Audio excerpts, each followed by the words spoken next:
IT job కోసం try చేస్తున్నారా? Coding tutor లో ట్రైనింగ్ తో పాటు స్టైఫండ్ అండ్ 100% జాబ్ గ్యారంటీ. నమస్తే, నేను Keshav. Welcome to Suman TV. ఆంధ్రప్రదేశ్లో ఇప్పుడు ఒక కేసు సంచలనం రేపుతోంది. అది పూర్తిగా పొలిటికల్ కథా చిత్రంలా కనిపిస్తోంది.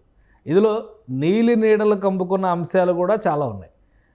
ప్రభుత్వం మారిన తర్వాత ప్రతిపక్షానికి పరిమితమైనటువంటి వైఎస్ఆర్సీపీ నాయకులు వరుసగా ఇలాంటి వ్యవహారాల్లో చిక్కుతున్నారు. ఇప్పుడు ఇది రాష్ట్రాలను దాటి జాతీయ స్థాయి వ్యవహారంగా మారుతుందా అనే సందేహం కూడా కలుగుతుంది. ముంబైలో ఉన్నటువంటి ఒక నటికి సంబంధించి ఒక కేసు పెట్టి అక్రమంగా నిర్బంధించారనేది దీని సారాంశం. ఇందులో పొలిటికల్గా వైసీపీలో కీలక పాత్ర పోషించినటువంటి నాయకుల దగ్గర నుంచి ఆ రోజు ప్రభుత్వంలో ఉన్నతాధికారులుగా పోలీసు శాఖలో కీలక బాధ్యతలు నిర్వహించినటువంటి వ్యక్తులు కూడా ఉండడం విశేషంగా మారింది. ఇప్పుడు ఈ హాట్ టాపిక్గా మారినటువంటి ఈ అంశం పూర్వాపరాలు ఏంటి, ఎందుకు రాజకీయ కోణం ఉంది అనేటువంటి వాదన వినిపిస్తుంది. ఈ అంశం పైన విశ్లేషణ చూద్దాం. మనతో పాటు సీనియర్ అడ్వకేట్ ముప్పాళ్ళ సుబ్బారావు గారు ఉన్నారు. సుబ్బారావు గారు నమస్కారం. నమస్తే అండి. ఏంటి అసలు ఈ కేసు ఏంటి? వరుసగా వస్తున్నటువంటి ఇన్సిడెంట్స్ సరే అవన్నీ వేరే కోణంలో ఉన్నా కానీ ఇది ఏకంగా ముంబైకి కనెక్షన్స్ ఉండడం, ఒక ఇండస్ట్రియలిస్ట్కి మళ్ళీ కనెక్ట్ అవ్వడం, ఇక్కడ పొలిటికల్గా ఒక టాప్ క్లాస్ పర్సనాలిటీని టచ్ చేసే విధంగా ఉండడం, ఐపీఎస్ ఆఫీసర్స్లో మళ్ళీ చాలా స్ట్రిక్ట్ ఆఫీసర్స్ అనేటువంటి అభిప్రాయం ఉన్న కొంతమంది కూడా ఇందులో ఇన్వాల్వ్ అయి ఉండడం, దీనిలో రాజకీయ రంగు పూర్తిగా ఉందనేటువంటి సందేహాలు రావడం. సో ఏ విధంగా చూడాలి అసలు ఈ కేసు పూర్వపరాలు ఏంటి? ఇక్కడ ఒకటండి, 2వ తారీఖున 2/2/2024న వైఎస్ఆర్సీపీ 2014లో వైఎస్ఆర్సీపీ తరఫున ఎమ్మెల్యేగా పోటీ చేసి ఓడిపోయినటువంటి కుక్కల నాగేశ్వరరావు గారి కుమారుడు కేవీఆర్ విద్యాసాగర్ ఆయన ఫిర్యాదు ఇచ్చాడు. ఏమని? అతన్ని బ్లాక్మెయిల్ చేస్తూ ఈ యొక్క చెత్వాని ఎవరైతే సినీ ఆర్టిస్టు అలానే డాక్టర్ ఎవరైతే ఉన్నారో ఆమె బ్లాక్మెయిల్ చేస్తుంది. అలాగనే నాకు సంబంధించినటువంటి ఆస్తులు కూడా ఫోర్జరీ సిగ్నేచర్లు చేసి అమ్ముతుంది అని చెప్పారు. అలానే తన దగ్గర కూడా రాయించుకుంది. ఆయన ఏం చేశాడు? ఈ డాక్యుమెంట్ని పెట్టాడు. ఈ డాక్యుమెంట్ ఏంటంటే అతను ఏమో పేరు రాసినట్టుగా అతను రాశాడు తప్ప దీంట్లో ఆమె సంతకం ఎక్కడా ఉండదు. కాబట్టి ఇలాంటి డాక్యుమెంట్లను తీసుకొచ్చేసి అసలు దీంట్లో ఎక్కడా కూడా ఆస్తికి సంబంధించిన షెడ్యూల్ కానీ ఆస్తికి సంబంధించిన ఎక్కడ ఏంటి అనేది కూడా ఉండదు.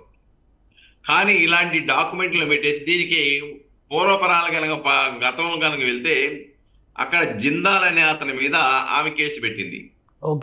జిందాలు జగన్మోహన్ రెడ్డికి మంచి అనుచరుడు. జిందాల మీద కేసు తీయాలంటే ఎక్కడో చోట ఏదో ఒక టార్గెట్ పెట్టాలి. దానికి విద్యాసాగర్ని వాడారు, కుక్కల విద్యాసాగర్ని. ఈయన చేత తప్పుడు కంప్లైంట్ ఇచ్చేసి అది సజ్జల రామకృష్ణారెడ్డి ఎంట్రస్ట్ చేయటమా, అలానే కాంతిరాణా టాటా విశాల గున్నీల యొక్క పాత్ర స్పష్టంగా దీంట్లో కనపడుతుందనేది నిర్వివాదాంశం.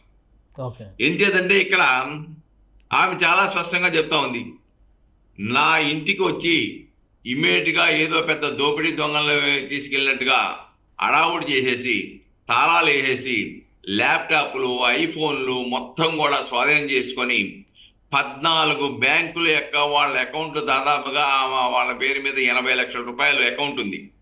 అకౌంట్ మొత్తం కూడా సీజ్ చేసేసి ఇబ్బందులకు గురి చేశారు. అంతేకాకుండా మా ప్లేడర్ గారు వస్తానన్నా కానీ మా ప్లేడర్ గారిని అనుమతించలేదు.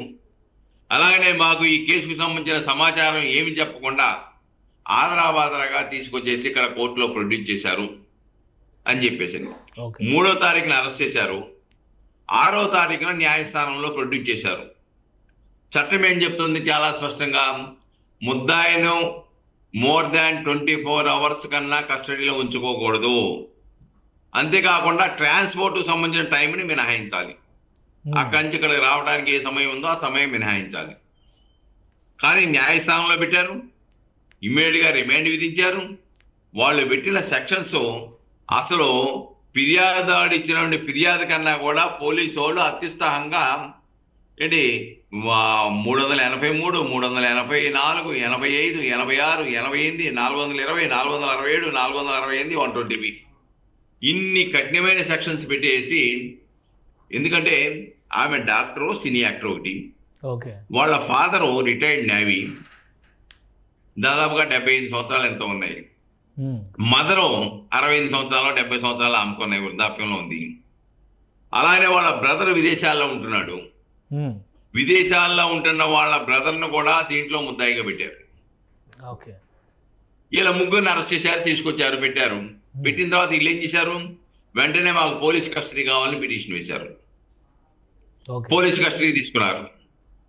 కానీ వీళ్ళే వచ్చిన ప్లేయర్ని పక్కకు పెట్టారు. దాదాపుగా 20 రోజుల వరకు బెయిల్ అప్లికేషన్ కూడా వేయకుండా అడ్డుకున్నారు. దీంట్లో ఇంకా ప్రత్యేకత ఏంటంటే, ఫిర్యాదు ఇచ్చినట్టు విద్యాసాగర్ తరఫున ఒక ప్లేయర్ని పెట్టి పీపీతో పాటుగా ఆయన కూడా బెయిల్ ఇవ్వకూడదని చెప్పేసి వాదించాడు. అంటే దాదాపుగా 40 రోజులకు కానీ వాళ్ళకి బెయిల్ రాదు. అది కూడా కండిషన్ బెయిల్. విజయవాడ దాటి వెళ్ళకూడదు, విదేశాలకు వెళ్ళకూడదు, 25,000 రూపాయలు ఇద్దరు జామీందారులు పెట్టాలి, పోలీసు వాళ్ళు ఇన్వెస్టిగేషన్ సహకరించాలి, ప్రతి సోమవారం ఆ పోలీస్ స్టేషన్కి వెళ్ళిపోయి అక్కడ సంతకం పెట్టి రావాలి. ఈ కండిషన్స్ పెట్టారు. ఈ కండిషన్ తర్వాత రిలాక్సేషన్ అయింది, వేరే విషయం. ఇక్కడ మనం చూడాల్సింది ఏంటంటే, అక్రమంగా వాళ్ళని తీసుకొని ఇక్కడ రావడం అనేది చట్టవిరుద్ధమైన అంశం. అంతేకాకుండా వాళ్ళని కంటిన్యూగా వేధింపులకు గురి చేశారు. వాళ్ళు ఒక భయానక వాతావరణాన్ని కల్పించారు. వాళ్ళని అంత చేసినా కానీ ఈవెన్ వాళ్ళ ప్లేయర్లకు కూడా చెప్పడానికి భయపడిపోయి పారిపోయి అక్కడ ఏదైతే ముంబైలో కంప్లైంట్ ఇచ్చారో జిందాల్ మీద, దానికి కూడా విచారణకు హాజరవ్వకుండా మా కేసు తీసేయండి బాబు, మమ్మల్ని చంపేసేటట్టున్నారని చెప్పేసి ఆ కేసు కూడా ఉపసంహరించుకునే పరిస్థితి. కాబట్టి అంత భయానకమైన పరిస్థితుల్లో ఇంత జరుగుతుంటే అసలు ఎక్కడున్నాం మనం? డెమోక్రసీలో మనకి ఏది జరిగినా కానీ ఒక క్షణంలో ఇన్ఫర్మేషన్ పాస్ ఆన్ అయిపోయేటువంటి స్థితిలో ఒక నేవల్ ఆఫీసర్కి, మాజీ అధికారికి సంబంధించినటువంటి కుమార్తె ముంబైలో ఒక డాక్టర్గా, అలానే బాలీవుడ్లో రిలేషన్స్ ఉండడం, ఇవన్నీ చూస్తే ఒక హై ప్రొఫైల్ పర్సనాలిటీ కదా, ఎవరిని అప్రోచ్ కాలేదా ఇన్ని రోజులు? పైగా ఫిబ్రవరిలో కేసు ఫైల్ అయితే 40 రోజులు ప్రాసెస్ జరిగితే మార్చి నాటికి ఎలక్షన్ కోడ్ ఆంధ్రప్రదేశ్ అంతా కూడా ఎన్నికల హడావిడిలో ఉంది. అప్పుడు కూడా బయటికి రాలేనటువంటి నిస్సహాయ స్థితిలో వీళ్ళు ఉన్నారనుకోవాలా బాధితులు? డెఫినెట్గా అండి. ఆమె చాలా క్లియర్గా చెప్తుంది కదా, గోండాలు, మాఫియాసు, పోలీస్ అధికారులు వీళ్ళందరూ కలిసేసి ఒక భయానక పరిస్థితిని సృష్టించారు.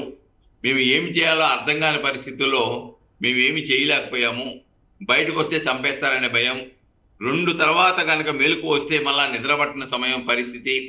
అంటే ఎంత భయానకమైన పరిస్థితిని ఈ పోలీస్ అధికారులు కానీ, రాజకీయ నాయకులు కానీ, ఆనాటి వైఎస్ఆర్సీపీ నాయకులు కానీ సృష్టించారనేది ఇక్కడ మనం స్పష్టంగా గుర్తుంచుకోవాలి. ఇది ఒకటే కాదండి, దీనికి కరెక్ట్గా ముందే, ఈ వెలుగు చూడక ముందే వీధి సుబ్రహ్మణ్యాన్ని చంపజేసినటువంటి అనంతబాబు అది వెలుగులోకి వచ్చింది. అది వెలుగులోకి వచ్చినప్పుడు వాడు ఇలాగనే కంప్లైంట్ ఇచ్చాడు. ఈయనేమో 1,32,00,000 38,00,000 అన్నాడు. ఆడేం చేశాడు, 13,30,000 రూపాయలు నన్ను బ్లాక్మెయిల్ చేసి ఇచ్చామంటాడు. బ్లాక్మెయిల్ అసలే పెద్ద బ్లాక్మెయిల్ వాడు. ఆయన్ని బ్లాక్మెయిల్ చేశారంటే ఇంతకన్నా దారుణమైన ఉందా? కాబట్టి ఇది ఒక ఆనవాయితీకి ఇది ఒక ట్రైనింగ్ ఏమో అనిపిస్తుంది నాకు. ఎందుకంటే వాళ్ళ ఎమ్మెల్సీ ఇదే పద్ధతిలో కంప్లైంట్ ఇచ్చాడు, అలానే విద్యాసాగర్ ఇదే పద్ధతిలో కంప్లైంట్ ఇస్తున్నా ఉన్నాడు. కాబట్టి ఇక్కడ చాలా స్పష్టం. వాళ్ళు ఎందుకు బయటపడలేదంటే, వైఎస్ఆర్సీపీ పోలీసులందరూ కూడా తన చెప్పు చేతుల్లో పెట్టుకొని, విద్యాసాగర్ కూడా వైఎస్ఆర్సీపీ నాయకుడే కాబట్టి ఇది కనుక బయటకు వస్తే మనల్ని చంపేస్తారు, అధికారం ఉంది, అంగబలం ఉంది, ధనబలం ఉంది అని చెప్పేసి పాపం వీళ్ళు భయపడి బిక్కుమంటూ వాళ్ళు జీవనం కొనసాగిస్తున్నారు అనేది మనం ఇక్కడ అర్థం చేసుకోవాలి. నిన్న ఆవేదన కూడా మీడియాలో ఆయన కన్నీటి పర్యంతం నాకు రక్షణ కావాలని కోరుతా ఉంది. ఈ రోజున ఆంధ్రప్రదేశ్ ప్రభుత్వం కానీ, ఇది ఆంధ్రప్రదేశ్కే పరిమితం లా ఇంకో విషయం చెప్పింది, దేశవ్యాప్తంగా అనేక రాష్ట్రాలలో నా మీద ఇలా కేసులు పెట్టించారు. ఢిల్లీలో ఉంది, వివిధ రాష్ట్రాలు 4-5 రాష్ట్రాల పేర్లు చెప్పింది. కాబట్టి ఇది దేశవ్యాప్తంగా వీళ్ళు పనిగట్టుకొని ఆమె మీద ఒక కుట్రపూరితంగా చేస్తున్నారని. కాబట్టి ఇప్పుడు రాష్ట్ర ప్రభుత్వం దీని మీద నివేదికలు తెప్పించుకోవాలి. ఎవరైతే విశాల్ గున్ని కానీ, లేకపోతే మరొక ఆఫీస్ క్రాంతి రాణా టాటా కానీ, వీళ్ళ యొక్క ఫోన్లో అప్పుడు ఎవరెవరికి చేశారో కాల్ డేటా రికార్డ్ తెప్పించుకోవాలి. వాస్తవాలు వెలుగు చూస్తాయి. వీళ్ళ పాత్ర ఏంటో విచారించి తప్పనిసరిగా ఐఏఎస్ అనేవాళ్ళు ఇంత దిగజారుడుతనానికి గత ప్రభుత్వ హయాంలో దిగజారనేది దీంతో స్పష్టంగా కనబడతా ఉంది. కాబట్టి వీళ్ళ పాత్ర ఎందుకు ఇలా చేశారు, దీని వెనక ఉన్నటువంటి వ్యక్తులు ఎవరు? కానీ వైసీపీ నాయకులు చెప్తున్న వర్షన్ ఏంటంటే ఇదంతా ఒక కల్పిత కథ, ఎల్లో మీడియా సృష్టించింది అని. అంటే నిన్నటి వర్షన్ వరకు అయితే వాళ్ళు అదే వాదన చేశారు. ఉద్దేశపూరితంగా వైసీపీ నాయకుల ఇమేజ్ని డ్యామేజ్ చేసేటువంటి కుట్రలో ఇదంతా భాగం అంటున్నారు. సో ఇప్పుడు ఆమె చేసినటువంటి ఆరోపణలు కానీ కనిపిస్తున్నటువంటి అంశాలు కానీ ఈ కుట్ర లేదా ఈ జరిగినటువంటి ఘటనలకి సంబంధించి సఫిషియెంట్ ఎవిడెన్స్గా పరిగణించడానికి అవకాశం ఉందా? ఆల్రెడీ ఆయన ఇచ్చినటువంటి ఎఫ్ఐఆర్ కాపీ ఏంటి, రిమాండ్ ఇచ్చేటప్పుడు పోలీసు వాళ్ళు వేసినటువంటి దాంతో even complaint copy, FIR copy కూడా రిమాండ్ ఇచ్చే రోజునే వేశారు. అలానే చర్చి వారంటీ 2వ తారీఖునే తీసుకున్నారు. అవన్నీ వాళ్ళు రాసేసినవే. కాబట్టి ఇంత డాక్యుమెంటరీ ఎవిడెన్స్ కలిగితే మీ వాడే చాలా చెప్తున్నా 1,38,00,000 ఇచ్చాడంటున్నాడు కదా. ఎందుకు ఇచ్చాడు అడగండి. ఎందుకు ఇచ్చాడు? ఈ వైఎస్ఆర్సీపీ నాయకులు ఆర్గ్యూ చేసి వాళ్ళని చెప్పమని ఎందుకు ఇవ్వాల్సి వచ్చింది? మీ వాడే ఒప్పుకున్నాడు కదా కంప్లైంట్లో. 1,38,00,000 దాదాపుగా నేను ఇచ్చానని చెప్తున్నాడు. ఎందుకు ఇచ్చాడు? తప్పు చేయకుండా ఎందుకు ఇచ్చాడు? ఏ కారణం వల్ల ఇచ్చాడు చెప్పమనండి. ఇవ్వడానికి కారణం ఏంటి? అసలే గవర్నమెంట్ వైఎస్ఆర్సీపీ అధికారంలో ఉంది. వైఎస్ఆర్సీపీ నాయకుడు 2014లో వైఎస్ఆర్సీపీ తరఫున ఎమ్మెల్యేగా పోటీ చేసిన గనుడు, ఇంత అధికారం ఉంది, అంగబలం ఉంది, ధనబలం ఉంది అండి, ఆయన్ని బ్లాక్మెయిల్ చేయగలరా ఎవడైనా? ఇది సాధ్యమేనా? ఆయన ఎక్స్పోర్ట్ బిజినెస్ అని రాసుకున్నాడు. ఆయన వ్యాపారం ఏంటంటే విద్యాసాగర్. అంత ఉన్నవాడు ఏ విధంగా బ్లాక్మెయిల్ చేస్తారు? ఇది సాధ్యమేనా? ఇంకోటి ఏమంటా అంటే ఆ అమ్మాయి అంట వీళ్ళు ఇంటికి వచ్చేసి గేట్లోంచి బయటికి పిలిచి నువ్వు 2 లక్షల రూపాయలు ఇవ్వు, లేకపోతే ఇక్కడ నీకు అల్లరి చేస్తానని పాపం బాంబే నుంచి ఆమె వచ్చి వీళ్ళూరు కృష్ణా జిల్లా వచ్చేసి గేట్ దగ్గర నుంచొని బయటికి పిలిచిందంట ఏంటి. అప్పుడు భయపడిపోయి 2 లక్షల రూపాయలు ఇచ్చాడంట. ఇవన్నీ పిట్ట కథలు కదా. ఎక్కడో బాంబేలో ఉన్న అమ్మాయి, ఇక్కడ నువ్వు అధికారంలో ఉన్నావు, నువ్వు రాజకీయ నాయకుడివి, అధికార పార్టీ నాయకుడివి, నీ ఇంటికి వచ్చేసి ఆ ఆడపిల్లలు వచ్చేసి నిన్ను బ్లాక్మెయిల్ చేయందని నీకు ఫిర్యాదులో రాశామంటే ఇంతకన్నా అబద్ధాలతో కూడుకున్నది ఇంకోది ఏమైనా ఉంటుందా? అది సాధ్యమేనా? కాబట్టి ఇలాగా అంతేకాకుండా ఫర్దర్గా గవర్నమెంట్కి ఉన్నటువంటి ఆప్షన్స్ ఏంటి? ఇప్పుడు వాళ్ళు వచ్చి హోమ్ మినిస్టర్ని కలుస్తాం, చంద్రబాబు నాయుడు గారు న్యాయం చేయాలి మాకు అనేటువంటి మాట చెబుతున్నారు. ఇప్పుడు ఈ కేసులో గవర్నమెంట్ ఏ విధంగా ఫార్వర్డ్ అవ్వచ్చు? ఇప్పుడు నాకున్న సమాచారం ఇప్పటికే ఇంటెలిజెన్స్ ద్వారా సిఎంఓ కార్యాలయం కానీ లేకుంటే హోంశాఖ కానీ డీజీపీకి కానీ కొంత సమాచారం అయితే సేకరించారు. కొంత సమాచారం వచ్చింది. డెఫినెట్గా ఆమె కూడా వచ్చేసి నిన్న చెప్పిన దాని ప్రకారం ఆమె కూడా ఫిర్యాదు ఇస్తుంది. ఫిర్యాదు ఇవ్వకపోయినా కానీ ఇంత జరిగినప్పుడు ఎన్ని సిఐడీలు గతంలో వైఎస్ఆర్సీపీ కాంగ్రెస్ తుమ్మితే సువోమోటో కేసులు తీశారు కదా, దగ్గితే సువోమోటో కేసు అన్నారు కదా. ఎందుకు ఇంత సెన్సేషన్ జరుగుతున్నప్పుడు ఎందుకు దీన్ని పరిశీలించి ఈ కేసును చేయవలసిన అవసరం లేదా? సువోమోటోగా తీసుకోవచ్చు కదా. ఓకే. కాబట్టి ఇంత చర్చ జరుగుతున్నా, ఇంత అధికారంగా క్రైమ్ నెంబర్లు, రిమాండ్ రిపోర్ట్లు అన్నీ కూడా స్పష్టంగా ఉన్నప్పుడు ఎవరు చేశారో, ఎవరి పాత్ర ఏంటి విచారించవచ్చు కదా. ఎందుకు వాళ్ళిద్దరు ఐపీఎస్ అధికారుల యొక్క విషయాల గురించి కానీ రానా తాత కానీ వాళ్ళ యొక్క కాల్ డేటా రికార్డులు తీయండి. ఎవరెవరితో మాట్లాడారో, ఎప్పుడెప్పుడు మాట్లాడారో బయటకు వస్తాయి కదా ఆ కాలంలో. కాబట్టి ఈమె వచ్చిన ఆరోపణల మీద సమగ్ర విచారణ జరపాలి కదా. విచారణ జరిపి నిజంగా ఉంటే డెఫినెట్గా వాళ్ళ మీద క్రిమినల్ ప్రాసిక్యూషన్ చేయాలి కదా, కేసులు నమోదు చేయాలి కదా. ఆ దిశలో కనుక వెళ్ళకపోతే ఇది ఈ రాష్ట్రానికే పరిమితమే లేదని నిన్న అమ్మాయి చెప్పిన దాని ప్రకారం అర్థమవుతుంది. ఇది దేశవ్యాప్తంగా వివిధ రాష్ట్రాల్లో ఉంది కాబట్టి కేంద్ర హోంశాఖ కానీ లేదంటే జాతీయ మహిళా కమిషన్ కానీ కూడా దీంట్లో జోక్యం చేసుకొని బాధితురాల రక్షణ కల్పించాలి. ఏదైతే ఆమె మీద కేసు పెట్టారో ఆంధ్రప్రదేశ్లో దాన్ని రీఇన్వెస్టిగేషన్ చేయాలి.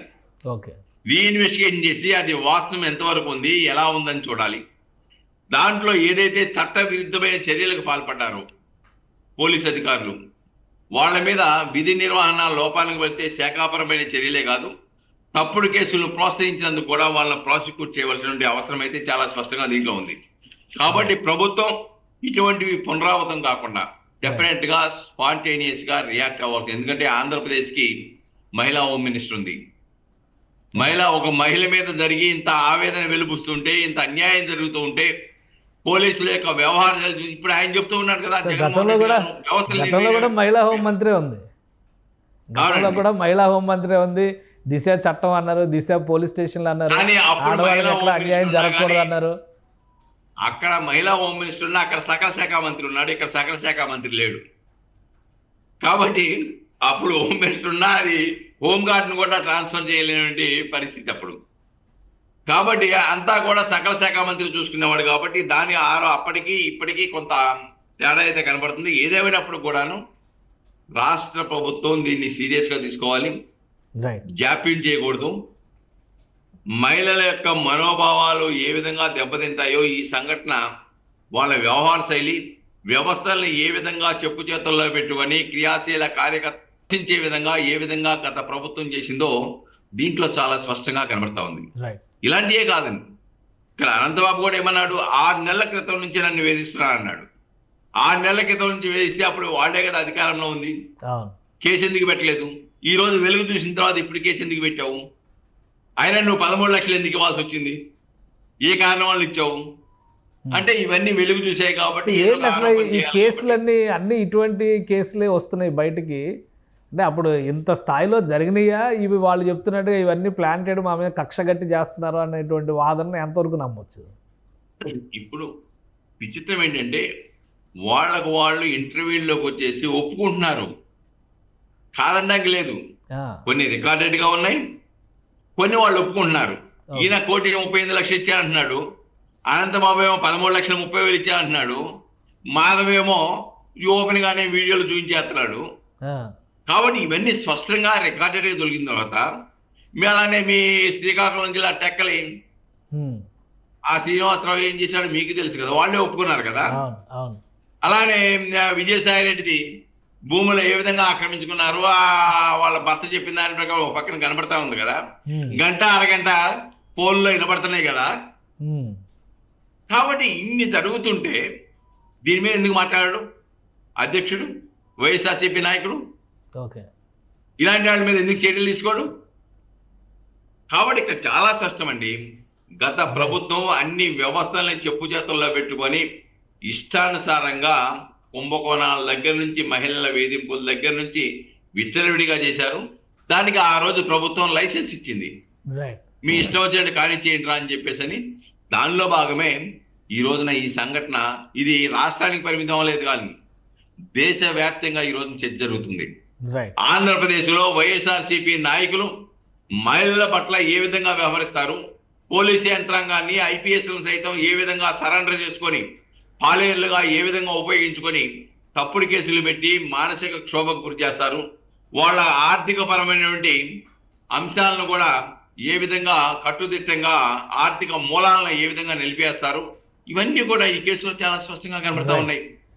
అసలు రాజ్యాంగ హక్కులు, మహిళల హక్కులు, ఇందులో ఇప్పుడు ఇమీడియట్ గా రియాక్ట్ అవ్వడానికి ప్రభుత్వానికి అవకాశం ఉందా? వాళ్ళ ఫిర్యాదు అందిన తర్వాతే ప్రొసీడ్ అయ్యేందుకు ఛాన్స్ లేదు. ప్రభుత్వం ఇంత వాస్తవాలు వచ్చిన తర్వాత న్యాయస్థానంలో కోర్టు రికార్డు ఉన్న తర్వాత రికార్డు వాళ్ళ దగ్గర ఉంటుంది.